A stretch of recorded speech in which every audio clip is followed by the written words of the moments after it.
There is no such thing as a resistant client. And if you think there is, you're the problem. And I'm about to tell you why.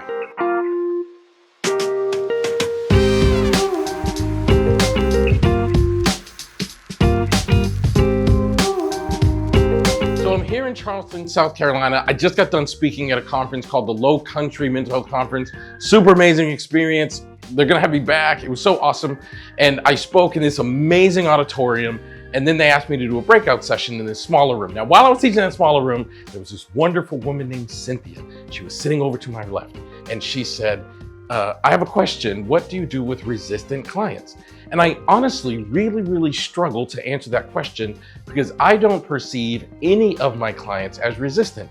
And the reason why is because it is our job to cooperate with the client's reality, and we have to accept the truth. Therapy is a very hard place to be. It's very difficult for a client to make the decision to come to therapy. So if the client is there and their body language looks like they don't want to be there, or they're struggling to talk to you because they really don't know, I mean, think about it. You're a complete and total stranger to them. They're only in therapy because they got caught for the 50th time drinking alcohol, or they got addicted to some sort of drug substance and their spouse is threatening to leave them, or they got fired from their job, or they're suicidal, they had an affair. These are really hard things to talk to a complete and total stranger about. So forgive your clients if they're not super excited to talk to you. And also understand that if your client is being resistant, perhaps that means you're not talking about a subject that has enough hope in it, or that's connected to what the client wants to get from the therapy. I cannot tell you how many times I've talked to clients or therapists, and they tell me they're really struggling to get this client to talk about this. And I always say to myself, maybe they don't want to talk to you about it.